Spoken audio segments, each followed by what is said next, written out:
le désert d'Arabie, la plus grande étendue ininterrompue de sable au monde. Difficile d'imaginer que des sociétés humaines aient pu s'établir dans un environnement aussi hostile. C'est pourtant ici qu'elles ont fondé les premières oasis il y a 5000 ans. De ces peuples mystérieux, nous ne savons presque rien. Les archéologues en ont pourtant la certitude, ce néant minéral dissimule des trésors d'une valeur scientifique inestimable. Mais y organiser des fouilles est d'une redoutable complexité, une aridité extrême et le poids de l'interdit religieux qui fait loi dans la péninsule arabique. La période pré-islamique est ainsi considérée comme tabou dans le berceau de la religion musulmane. En dépit de ces nombreux obstacles, des archéologues français ont relevé le défi d'une mission au Sultanat d'Oman, le pays le plus tolérant pour ce genre d'investigation. Une chance unique nous est donnée de découvrir le mode de vie, les techniques et les croyances de ces populations antiques. C'est unique, hein. Là j'hésite pas à le dire, c'est quelque chose de tout à fait nouveau dans l'histoire de l'archéologie. Va émerger des sables l'écho d'un lointain passé, celui des ancêtres des Bédouins qui sillonnent aujourd'hui ces immensités.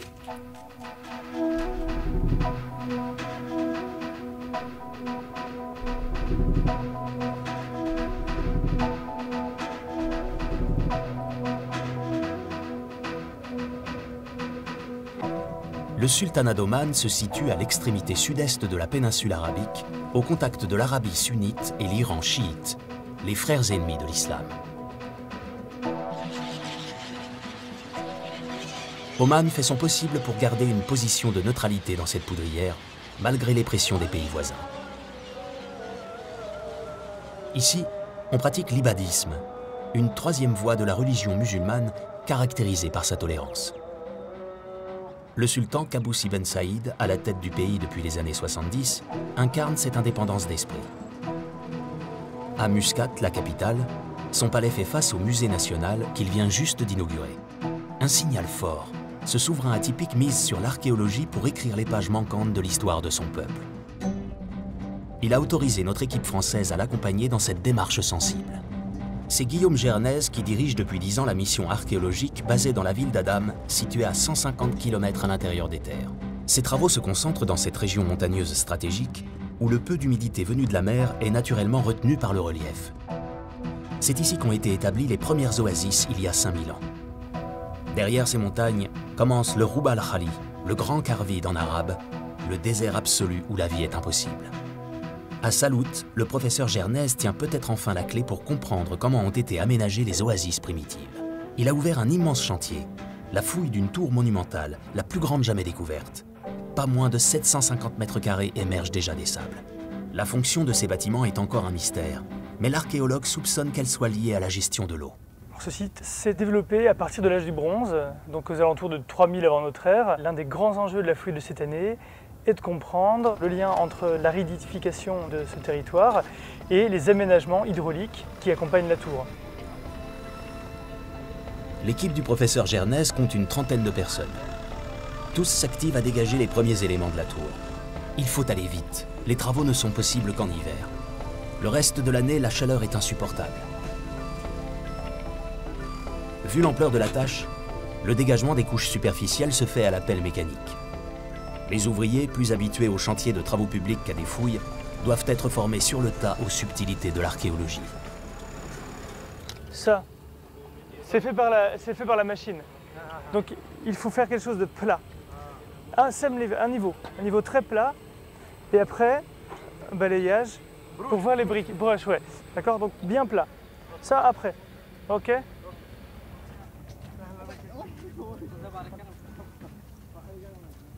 Le périmètre des fouilles est immense. Le professeur Gernez a choisi d'en déléguer les différents secteurs à de jeunes archéologues français et italiens, tous diplômés comme lui de l'université Paris-Sorbonne. Formé à l'école de la rigueur, il place en eux toute sa confiance.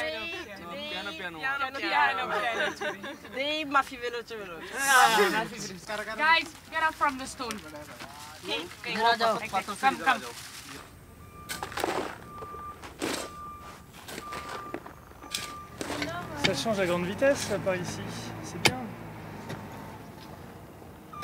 Et les travaux d'envergure. Travaux d'envergure? Oui. C'est sur le bagne? Toujours. C'est bien.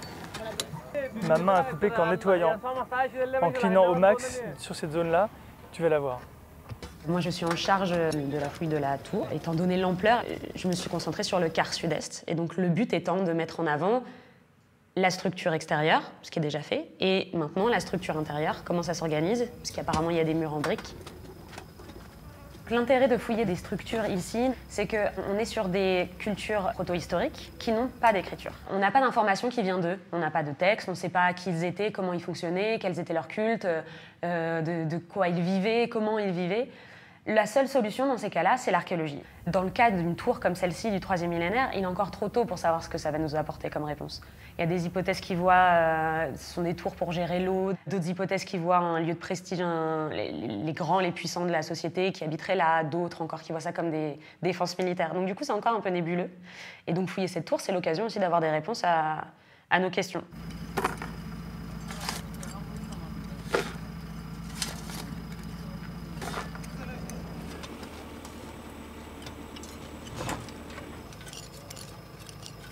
Quand on a commencé la fouille ici, donc on a dégagé une mur en pierre, donc mur en pierre, pas trop de soucis, tu détournes les pierres et puis c'est tout. Et on a commencé à descendre. On pensait qu'il pourrait y avoir de la brique. Rien. Rien du tout. Donc on y est allé un petit peu plus franco.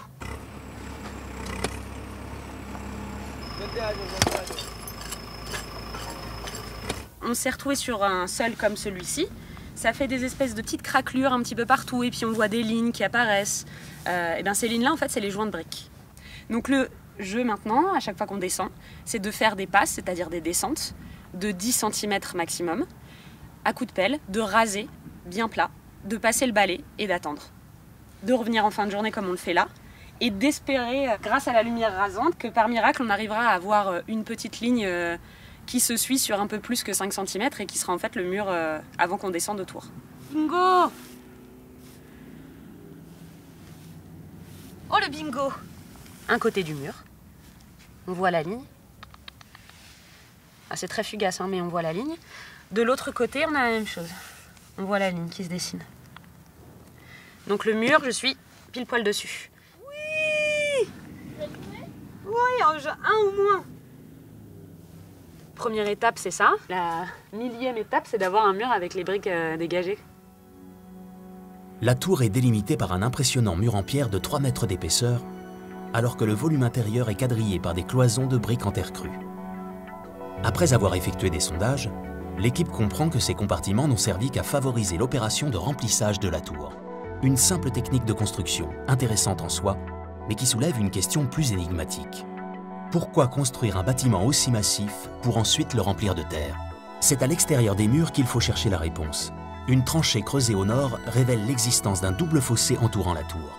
Dès lors, une vision d'ensemble commence à émerger, décryptée par la géoarchéologue Tara Bezin. Pour le moment, on ne connaît pas grand-chose sur cette tour. En revanche, ce que l'on sait, c'est qu'elle est positionnée dans une plaine d'inondation qui est active encore actuellement, qui vraisemblablement a pu être en eau régulièrement. Ces fossés en eau peuvent réellement avoir une fonction défensive et protéger une ressource qui est à l'intérieur de ces tours. Voici à quoi ressemblait la tour à l'âge du bronze, au moment de sa construction. Ce type de bâtiment servait à préserver le trésor le plus précieux dans le désert, l'eau. En étudiant des édifices voisins plus modestes, les archéologues révèlent systématiquement la présence d'un puits. La tour de Salut, la plus grande jamais découverte, devait donc elle aussi en disposer. La suite des fouilles le confirmera. Elle est située dans le lit d'un wadi, comme on appelle les oueds en Oman. L'utilité des fossés et de ces fortifications apparaît alors clairement. Protéger le puits des crues plus que des intrus. Lors des orages, la violence de ces rivières saisonnières pourrait détruire la seule ressource indispensable à l'agriculture et à la vie. Les fossés sont alimentés par les précipitations et par les crues. En revanche, les puits sont vraisemblablement alimentés par la nappe phréatique qui, lorsqu'il pleut, s'élève et vient atteindre le niveau de creusement du puits. C'est ça la grande nouveauté de l'âge du bronze au sultanat d'Oman et dans la péninsule arabique de l'Est, c'est une installation sédentaire qui repose sur l'agriculture. Or, dans ces climats très secs, très ensoleillés, la seule clé pour pouvoir développer une agriculture, c'est le palmier dattier.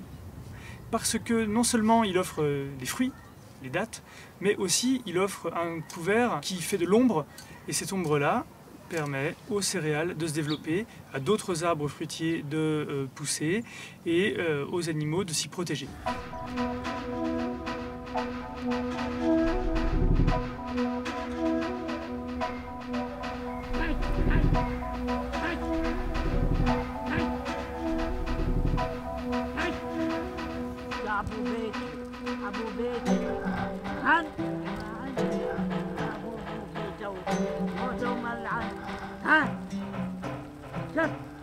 Si la tour a livré l'essentiel de ses secrets, l'enquête ne tarde pas à rebondir. Du côté sud, des bâtiments viennent d'être mis au jour à l'extérieur de son périmètre. La fonction de ces nouvelles constructions est encore un mystère. Des blocs isolés, qu'on ne peut rattacher à aucune structure, compliquent la compréhension du site et laissent les archéologues perplexes. Yes, the big stone. Maybe I'd like to remove, but sur la zone derrière, je suis de plus en plus dubitatif quand même. Hein. Je veux dire, je suis à deux doigts de faire dégager ça au but. Donc, de toute façon, ces blocs-là, ils sont beaucoup trop loin pour être tombés de la tour et ils sont beaucoup trop loin du massif pour en être tombés. Au mieux, on s'en servira pour la restauration, mais on va les bouger. Baramine? Yes. Un bon nettoyage permet d'y voir plus clair et de comprendre l'évolution du climat dans la région. La sécheresse a continué de se renforcer après la construction de la tour. Les maigres pluies ne provoquaient plus de crues menaçantes et les fossés, devenus inutiles, ont été comblés. Des habitations ont ensuite été édifiées au-dessus. Contre toute attente, l'oasis a donc continué de prospérer dans un environnement toujours plus hostile à la vie. Des mesures en profondeur effectuées avec un radar de sol prouvent que ces bâtiments s'étendent bien au-delà de la tour. On peut conclure au développement d'une véritable civilisation oasienne. Salut était devenue une sorte de capitale. La mission travaille à retracer la chronologie précise des différentes phases d'occupation du site. Il est malheureusement très difficile de dater des empilements de pierres, lesquels évoluent très peu dans le temps. En l'absence de matière organique, les fragments de céramique découverts dans le sol sont de précieux indices. Il faut les faire parler. T'as plus de l'âge du fer ou t'en as encore un peu? Ouais. Je vais en avoir 3 de l'âge du fer. D'accord. Une fois qu'on aura fini de descendre là, si on commence à avoir que de l'âge du bronze, ce sera très très bon signe.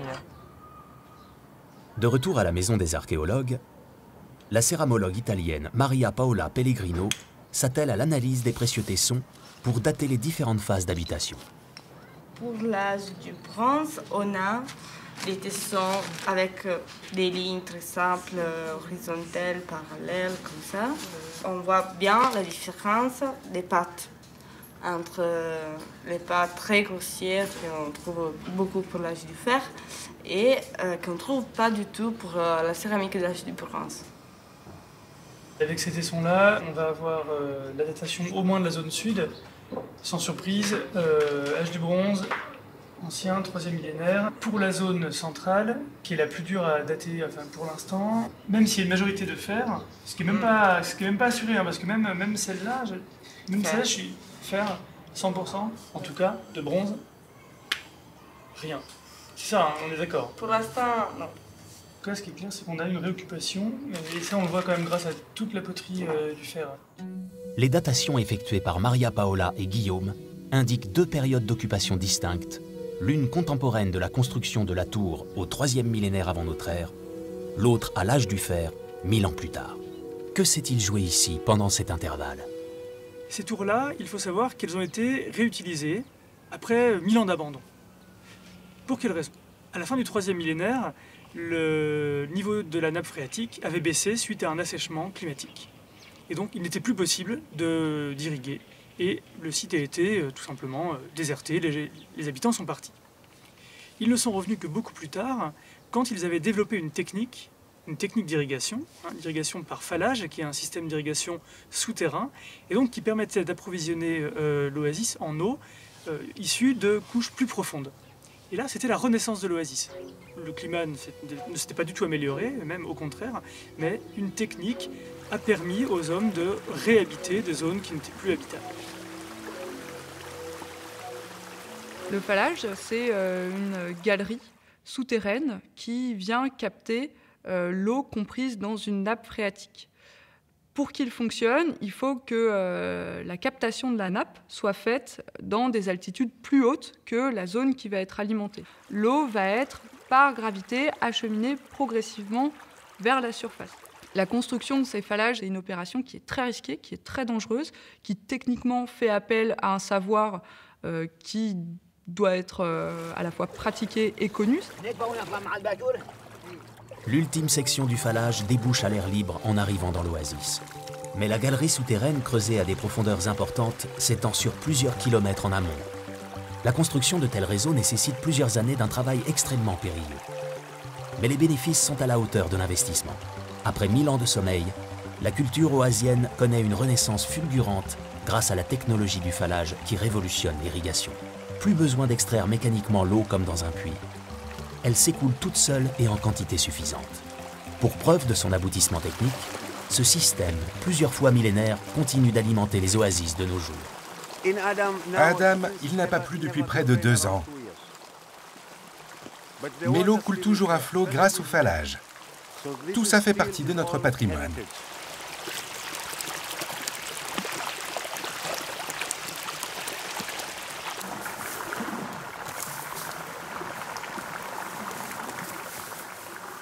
À l'extérieur du village, il y a des nouveaux jardins où ils utilisent des pompes à eau.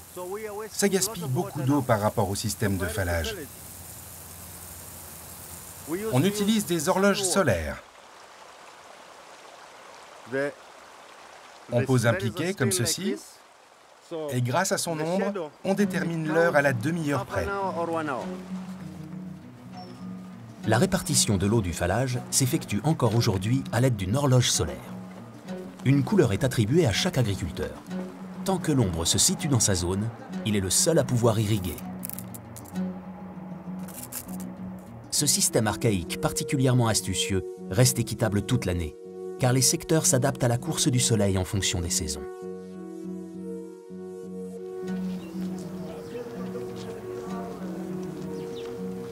L'oasis d'Adam est active depuis plus de 4000 ans. Il y a seulement 40 ans, le village médiéval en terre crue était encore habité. Mais la manne pétrolière et les choix politiques du sultan Qaboos ont fait entrer le pays dans une nouvelle ère. Et si la vie des Omanais est sans doute plus confortable maintenant, cette modernité vient aussi ébranler les équilibres ancestraux. Aujourd'hui, les oasis traditionnelles qui ont fonctionné avec un système, le même système, le phallage, pendant plusieurs millénaires, sont mises à mal par des mutations importantes qui font suite à la modernisation du sultanat d'Oman. Les personnes qui les entretiennent encore aujourd'hui sont pour la plupart âgées et vont être amenées à disparaître. Malgré la contribution historique du phallage dans la survie des Bédouins, ce système est aujourd'hui menacé. Il n'y en a plus que 4 en activité à Adam, sur la vingtaine qui irriguaient jadis l'oasis traditionnelle. Mohamed Saïf est responsable de l'un d'entre eux. Son travail consiste non seulement à l'entretenir, mais aussi à transmettre son savoir à la nouvelle génération. Comment vous protégez-vous des serpents quand vous descendez dans le phallage? À l'aide d'un bâton. Juste un bâton? Oui. On en prend toujours avec nous quand on doit descendre dans le phallage. Et on attache une lampe torche à notre turban. On s'éclaire à la lueur de la torche et si on aperçoit un serpent, on le frappe avec le bâton. Après la prière de l'après-midi, je viens ici et je fais un voyage dans le passé. Ça me rappelle les us et coutumes de mes ancêtres. J'apprends beaucoup de choses sur leurs techniques agricoles. Il nous dit tout là-dessus.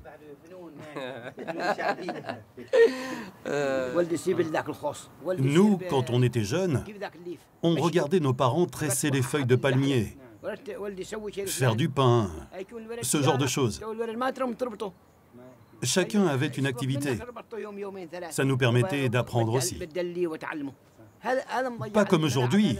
Les enfants passent leur temps sur les terrains de foot ou devant la télévision. Parfois, je me demande comment ils faisaient avant.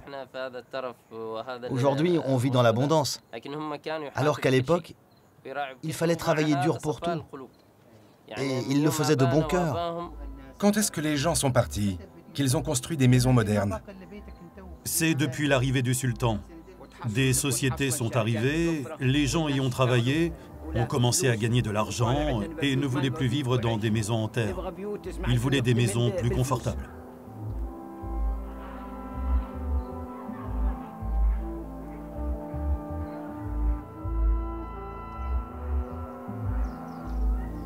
Depuis qu'on est arrivé à Adam, en 2007, l'une des questions principales était de comprendre le rapport entre ce peuplement de l'oasis, Adam étant la dernière oasis d'Oman central au sud, et le monde plus aride, qu'on suppose être peuplé par des nomades.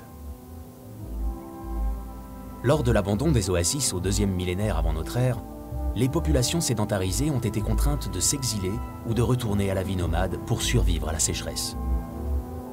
Le professeur Gernez émet l'hypothèse que certains de ces groupes ont ensuite conservé durablement ce mode de vie auquel ils étaient adaptés. Ils sont restés dans le désert. On n'y a jamais retrouvé d'habitat nomade ancien, car probablement construit en matériaux périssables, comme les huttes des Bédouins actuels. Toutes traces de ces nomades du passé ont sans doute disparu à jamais, engloutis par cet océan de sable. En fait, peut-être pas. Les archéologues disposent d'une botte secrète, une aile volante capable de couvrir de vastes zones à la recherche d'anomalies de terrain invisibles à l'œil nu. À l'est du Djebel Mounmar, la montagne Mounmar en arabe, un amoncellement de pierres qu'on croyait associé à l'installation d'une ligne électrique prend soudain une toute autre signification vue d'en haut. La géométrie dans la disposition des blocs ne laisse aucun doute. C'est une construction humaine. Les archéologues qui recherchaient des vestiges d'habitation nomade légère découvrent un vaste bâtiment construit en dur. La surprise est totale, surtout dans un secteur aussi isolé à plus de 15 km du premier point d'eau connu. La découverte semble si importante que l'archéologue Anne Benoît, la plus éminente spécialiste des cultures de l'âge du fer en Arabie, rejoint l'équipe de Guillaume Gernez pour l'aider à résoudre l'énigme de ce mystérieux bâtiment. On voyait un monticule d'où émergeaient des grandes pierres brunes. Et là, je lui ai dit, il s'agit très vraisemblablement d'un site à caractère, un lieu de rassemblement où tu auras probablement des traces de rituels. Mounmar est dans cette région qui constitue une zone frontière entre les régions de montagnes fertiles et le désert de sable. Et c'est une région qui a beaucoup évolué à l'âge du fer. Avec la domestication du chameau, les zones désertiques ont été conquises. Les nomades propriétaires de chameaux devaient rencontrer à Mounmar des gens venus plutôt du Piémont, des montagnes, des gens par exemple de Salout. En fouillant Mounmar, les archéologues espèrent non seulement progresser dans leur connaissance des nomades du désert, mais aussi sur le mode de vie et les croyances des peuples sédentaires à l'origine de la renaissance des oasis. Ce carrefour stratégique se situe à la rencontre de ces deux cultures. Une page blanche de l'histoire antique pourrait bien s'écrire ici et maintenant.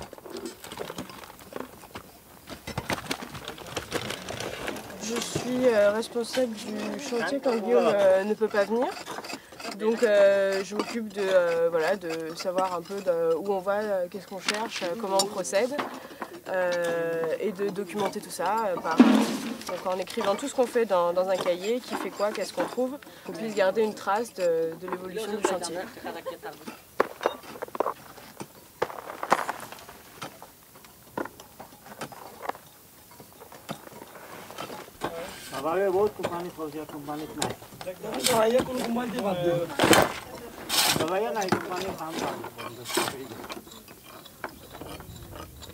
Si tu regardes les pierres, alors il faut un peu d'imagination, mais celles-là sont un peu dans l'axe du bâtiment, et surtout ces deux-là, elles sont non seulement dans l'axe du bâtiment, mais aussi dans l'axe du grand pilier qui est là-bas, et encore dans l'axe de ce qui est derrière.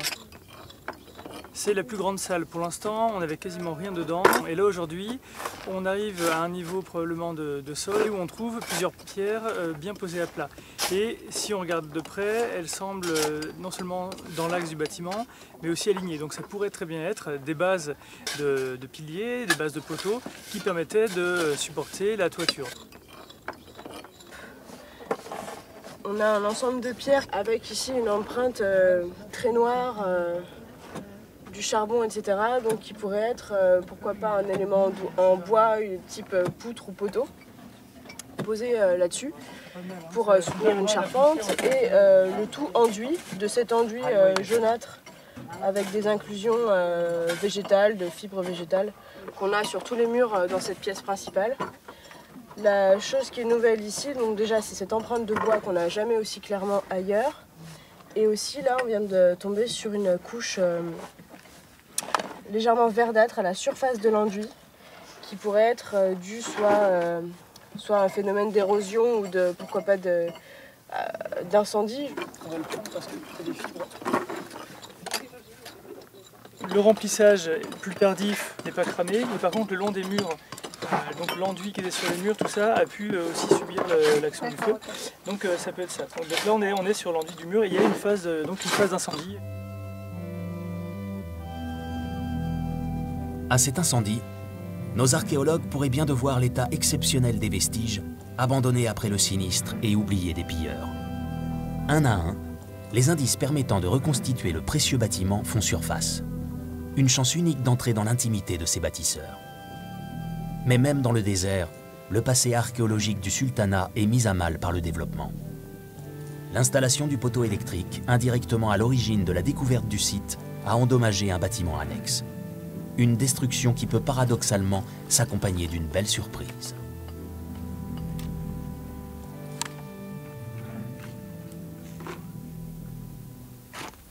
Guillaume.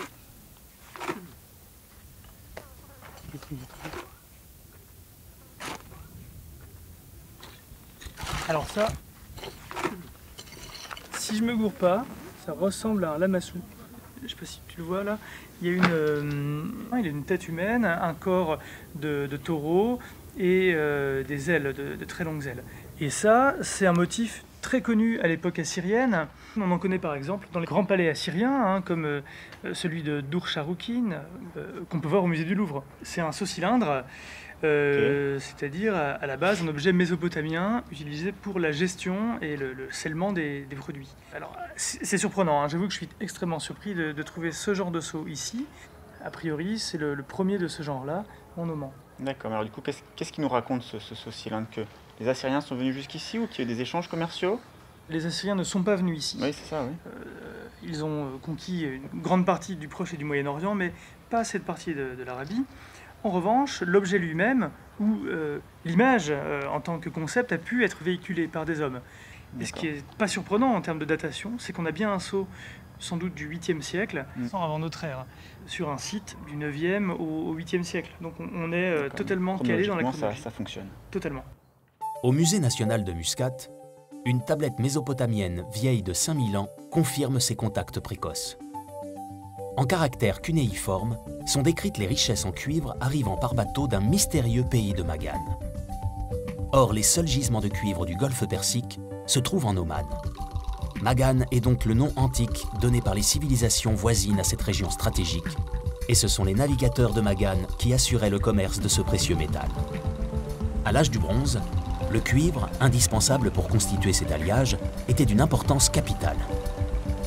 Les Omanais ont gardé la réputation à travers l'histoire d'être les meilleurs marins du monde.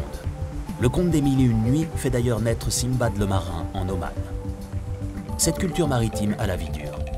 Des vestiges d'embarcations de l'âge du bronze ont été découverts et la fabrication des boutres se perpétue encore aujourd'hui.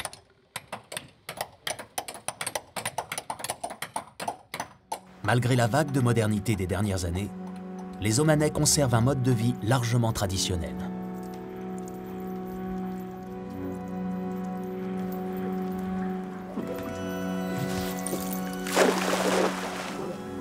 Les échanges entre les zones littorales du golfe Persique étaient déjà attestés par la tablette mésopotamienne du musée de Muscat. Mais le saut-cylindre mis au jour à Moudmar prouve que ces influences culturelles pénétraient beaucoup plus profondément qu'on ne l'imaginait dans le désert. Une découverte qui place soudain cette culture nomade dans le grand concert des nations antiques. Les fouilles se poursuivent avec un enthousiasme décuplé. Une petite salle intrigue maintenant les archéologues, car elle n'a ni porte ni fenêtre. La mission n'est pas au bout de ses surprises.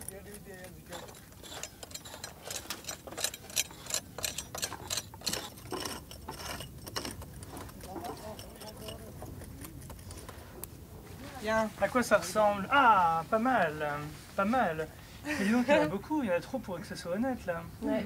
Ça, c'est quand même la pièce la plus bizarre de toute l'histoire de l'archéologie orientale. Il n'y a même pas de porte. Il n'y a pas de porte et il y a tout.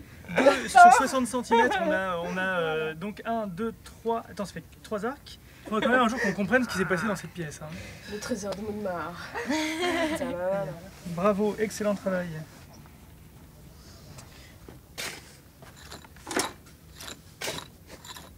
Et c'est toujours aussi dur le sol ici? Oui, c'est terrible. C'est terrible. Oui. Tu sais que j'ai jamais entendu ailleurs parler d'arc en bronze. Ouais, entièrement en bronze. Entièrement en bronze? Jamais. C'est exceptionnel.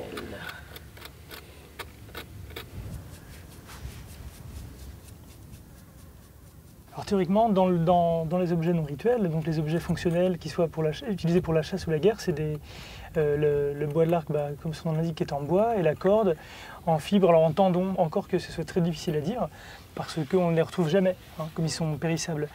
Et c'est parce qu'ils sont périssables qu'on ne sait pas à quoi ressemblent les arcs de la protohistoire. Et là, on en a des imitations, peut-être des ex-voto en bronze, ce qui fait qu'on peut restituer toute la panoplie. C'est unique, c'est unique. Hein. Là, j'hésite pas à le dire, c'est quelque chose de tout à fait nouveau dans l'histoire de l'archéologie. Mais aucun de ces objets n'est utilisable. Tirer à l'arc avec une corde en bronze, je vous souhaite bien du courage. Et ils sont peut-être un tout petit peu petits pour être usuels, encore qu'il y ait des arcs de 60 cm dans certaines représentations. On ne peut pas laisser les objets comme ça dormir une nuit sans protection au milieu de nulle part. Ça veut dire que notre but est de tout sortir aujourd'hui. Oh là là. C'est petit. C'est pas petit, non, c'est pas trop petit. C'est pas ce que je dirais. Je pense que c'est comme ça. Ah, très bien. Poignard en croissance. L'âge du fer, plutôt l'âge du fer 2. Celui-là est anti avec sa pointe. Franchement, une association d'armes comme ça, avec un poignard, 3 arcs et un carquois de l'âge du fer, c'est non seulement unique en Oman, mais c'est quand même unique dans tout le Proche-Orient.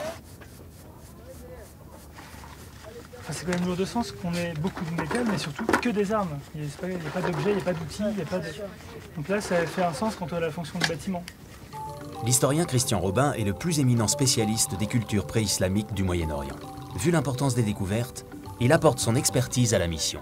La construction de Modmar m'évoque tout à fait les temples des trésors dont on a mention dans la littérature, dans la tradition savante islamique, à propos des temples de l'Arabie pré-islamique. Donc dans chaque temple, il y avait une pièce qui était extrêmement protégée contre les voleurs, où l'on déposait tous les objets précieux. Donc ça expliquerait tout à fait qu'il n'y ait pas d'accès facile. Il y avait sans doute une trappe dans le plafond, bien surveillée, avec éventuellement une grosse pierre qui la fermait en temps ordinaire, etc., qui permettait, disons, de protéger les trésors qui avaient été accumulés dans ce qui serait peut-être un sanctuaire. Un bâtiment quelconque, un tas de ruines de l'âge du fer qui intéressait personne au milieu de nulle part, qui a failli être cassé d'ailleurs par un bulldozer qui venait planter des lignes électriques. Enfin, ça me fait d'autant plus plaisir que j'ai fait une thèse sur l'armement oriental sans trouver une seule arme pendant toute la durée de ma thèse. Mais voilà, 5e découverte. On retrouve que... Voilà. Ah, c'est une hache. C'est une hache. Oh, elle est magnifique. La hache, elle est magnifique. Ça va avec ou pas alors là, je te promets, je touche du bois, mais il y aura une vitrine pour l'ensemble. Hein. L'équipe de Guillaume Gernet a fait une découverte tout à fait capitale à Modmar. Les trésors des temples, c'est évidemment la première chose que des armées d'invasion vont piller, donc on ne trouve jamais de trésors dans les temples. Les temples, en général, sont ruinés et on ne trouve plus que des vestiges insignifiants. Et donc, trouver un sanctuaire avec son trésor en place, au moins en partie, c'est évidemment quelque chose de tout à fait exceptionnel. Donc c'est une découverte d'un intérêt capital. C'est une magnifique hache, typique du fer 2 en Arabie orientale, et qui sort du moule, qui n'a même pas été fini. On voit là le lieu de la jonction des 2 moitiés du moule en pierre, et là, ce qui reste de l'introduction du bronze en fusion. Ça veut dire qu'elle était sortie, elle n'a pas été finie. Normalement, ils devaient enlever ces éléments-là. Ils ne l'ont pas fait et ça a été mis dans le dépôt. La hache est un symbole de pouvoir en soi.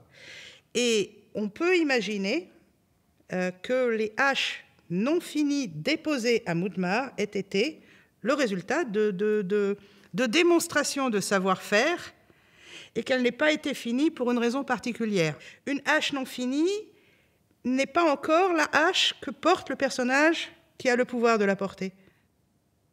On a pu avoir des réunions de type plutôt décision, rencontre officielle, et aussi des réunions avec quelque chose qu'on pourrait exprimer aujourd'hui comme des joutes, des rencontres au cours desquelles les gens mesurent leur adresse. C'est dans cette optique-là qu'on pense à des rencontres intergroupes. Chaque région, disposant d'une oasis ou de quelques oasis, était autonome du point de vue politique et pouvait régulièrement s'opposer pour des raisons territoriales ou autres aux régions voisines. On ne peut pas expliquer autant d'armement et un tel développement de l'armement uniquement pour des questions symboliques. On va au-delà de ça, il y a une dimension militaire à tout cela. La renaissance des oasis, après l'invention du phallage, amène une période de prospérité. Mais l'accès à l'eau dans cette aridité génère de nouvelles convoitises. Avec la domestication du dromadaire, des groupes auparavant isolés par le désert sont maintenant en contact et les conflits se multiplient. L'incendie du temple de Moudmar pourrait d'ailleurs être la manifestation d'une de ces attaques. On ne saura sans doute jamais les circonstances précises du sinistre, mais la nature du trésor, exclusivement constitué d'armes, laisse peu de doute sur les priorités de l'époque. On va commencer à sortir un premier arc. Ok. Concentrés les gars. Le mien est bientôt prêt, la corde est quasiment complètement détachée. Alors le prochain truc qui sort, c'est l'arc qui est du côté de Mathilde. Attends. Il est entier. Elle n'est pas assez grande. Elle n'est pas assez grande. Tammy. Ah, merde. Non, elle n'est pas assez grande. Je le tiens.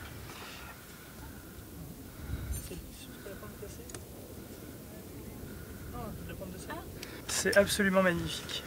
Et c'est unique au monde. C'est clair. Unique avec les 4 autres qui sont là aujourd'hui. C'est ça. Ouais. Oh les chiens.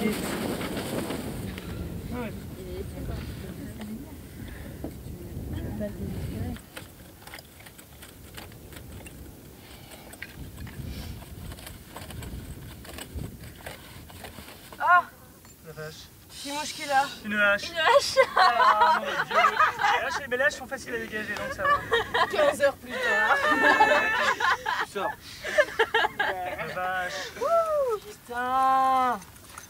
Les gars, mais c'est quoi sur quoi on est tombé là, sérieusement? Depuis quand ça existe ce genre de truc? Écoute, là je crois que c'est depuis aujourd'hui. Sérieusement quoi? Je souffle. Bah oui. Ouais. Génial. Encore le coup d'introduction du métal. Ouais, elle est belle là. Magnifique. Bon, et là il n'y a rien dessous. Là on a pris un coup d'adrénaline les gars. Ouais, on est tout bon.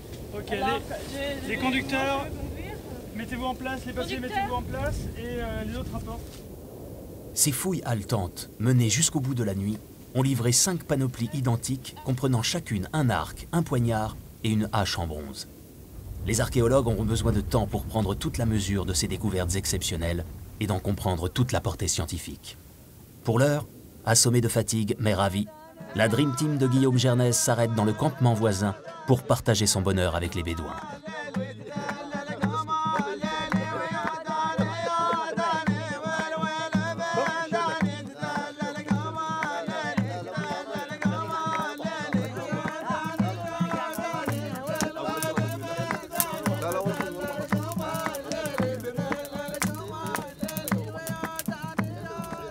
Hauteur totale, 69,2.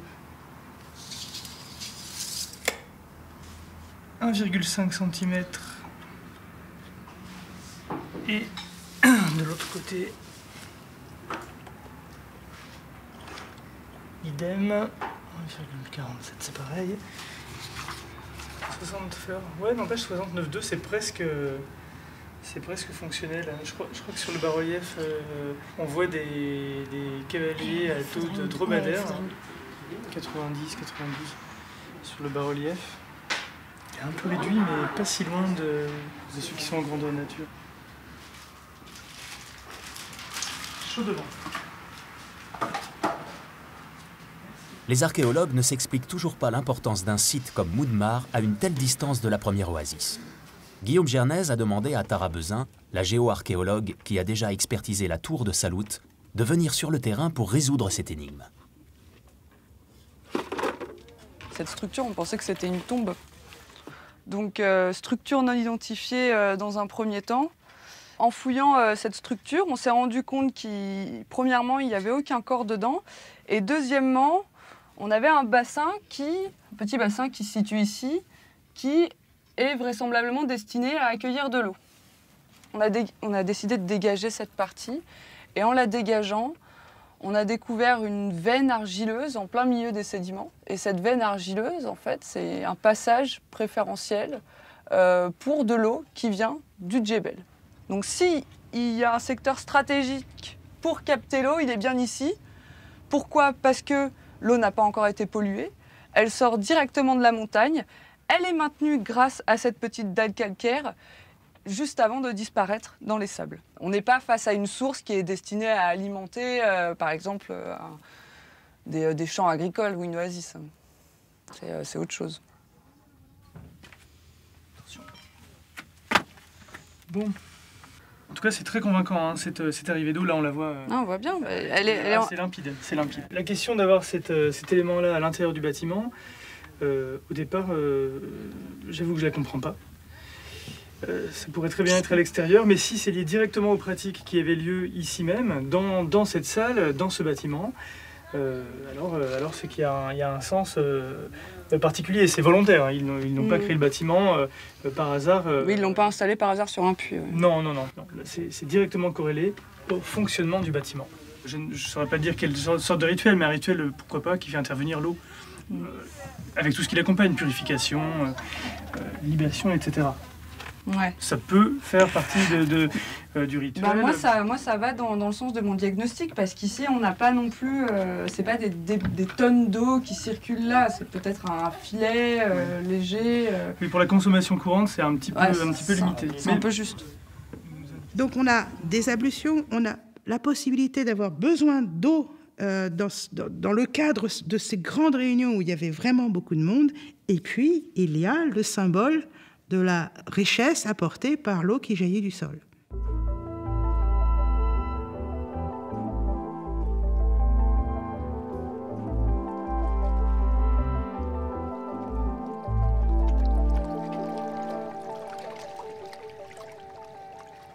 Il faut savoir qu'à l'âge du fer, le chameau devient vraiment un produit économique important.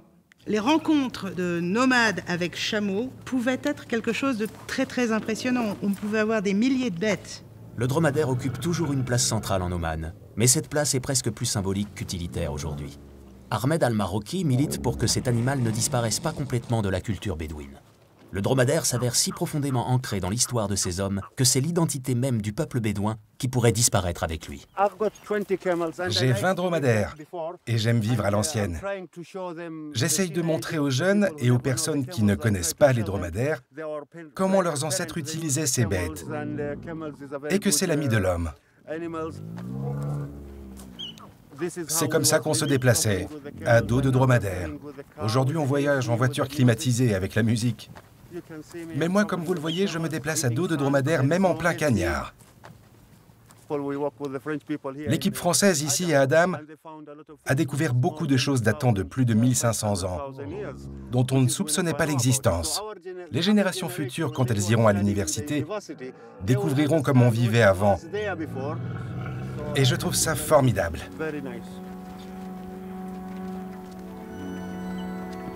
L'hiver s'achève sur la péninsule arabique. La chaleur suffocante est déjà de retour. Sur le site de fouilles, il faut boucler au plus vite. Pour les archéologues, une question reste toujours sans réponse. Pour tout dire, la question principale. À qui ou à quoi était dédié cet ensemble exceptionnel construit en plein désert? Leur dernière chance d'y répondre est une étrange plateforme creusée dans la pente qui surplombe le temple.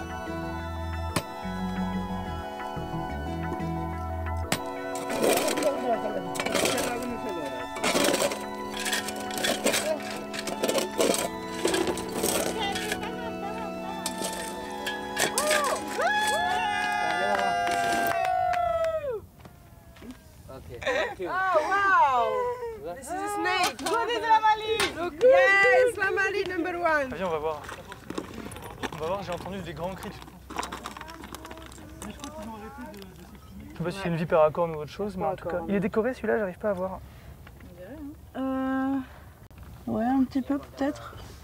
Il est magnifique. Celui-ci, c'est le 3e serpent à cornes.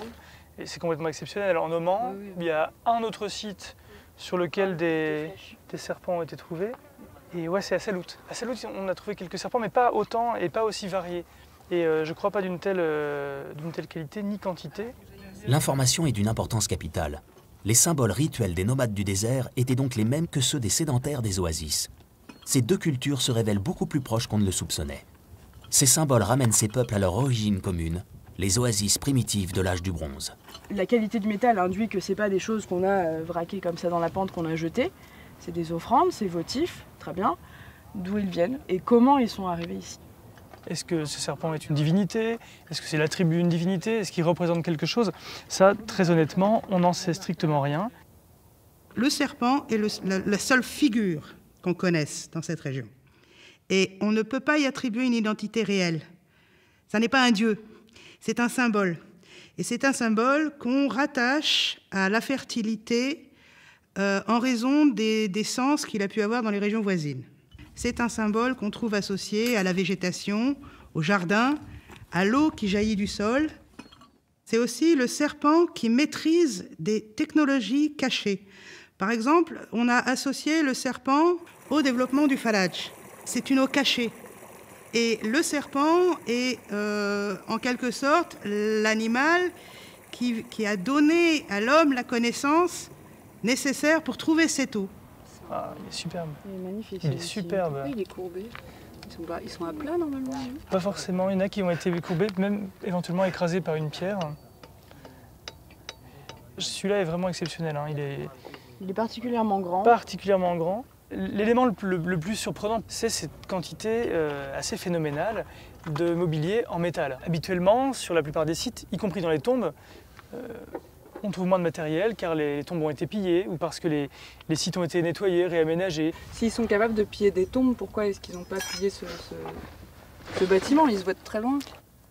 On ne trouve généralement autant de matériel que quand il y a eu une destruction violente, rapide et définitive.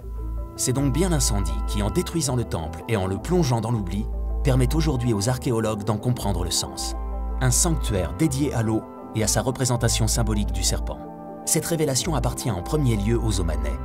Comment vont réagir ces fervents musulmans à des rituels qu'on pourrait interpréter comme de l'idolâtrie? Là, on est dans un monde qui est bédouin, même si c'est il y a 2500 ans, c'était des bédouins. Et ça, autour d'Adam, c'est encore principalement des bédouins. C'est des modes de vie qui leur parlent. Et c'est pré-islamique, mais là-dessus, les Omanais sont des gens particulièrement ouverts. La nouvelle des découvertes à Moudmar s'est propagée jusqu'aux plus hautes autorités omanaises. Ali Al-Maroki, du ministère du Patrimoine, se rend en personne sur le terrain. Hello. Bonjour. Comment ça va? Ali, comment ça va? Ça se passe bien? Tout va bien, merci. Et vous? Très bien. Enchanté. Il est accompagné par son oncle bédouin qui connaît parfaitement ce secteur. Il venait souvent ici et il n'imaginait pas tout ce que cet endroit pouvait cacher. Ce serait intéressant d'avoir l'avis de votre oncle sur ce que ça pourrait être. Si ça lui évoque quelque chose qu'il aurait connu par le passé. Regarde ce serpent. Qu'en penses-tu? C'est du cuivre. Oui, c'est du cuivre.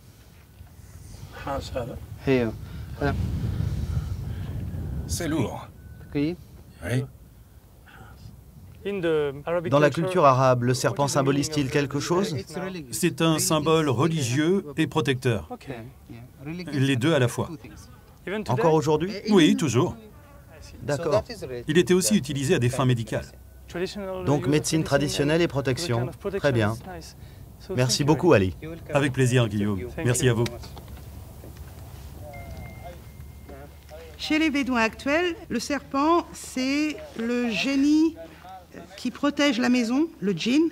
Le serpent est à la fois peut présenter un danger et en même temps, si on s'acquiert ses faveurs, c'est magnifique. Je pense que la pièce cachée renvoie à toutes ces notions de à la fois offrande par le sol, au monde souterrain et caractère caché des connaissances qui peuvent être associées à la magie offerte par là où les divinités représentées comme des serpents.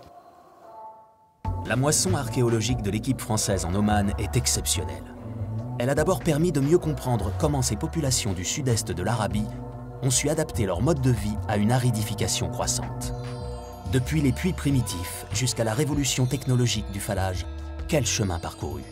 Ensuite, la découverte impromptue du temple de Moudmar, carrefour culturel à la croisée du monde des oasis et du désert, nous offre un éclairage absolument inédit sur le socle commun à ces deux univers. Et là encore, l'eau est au centre de tout, avec ses symboles et ses rituels. La richesse des offrandes qui lui sont faites donne la mesure de l'importance vitale qu'occupait l'or bleu dans les croyances antérieures à l'islam et qu'on retrouve toujours dans le rituel musulman d'aujourd'hui. À l'heure où les découvertes de Salut et de Moudmar vont rejoindre le musée national de Muscat, Guillaume Gernez poursuit ses fouilles sur le terrain. Tant que le contexte géopolitique au Moyen-Orient le lui permet, il veut approfondir l'exploration de ces cultures, un peu moins mystérieuses aujourd'hui. L'héritage qu'elles transmettent est un modèle d'usage raisonné de la ressource en eau. À l'heure des grands défis planétaires, l'idée reste aussi moderne qu'inspirante.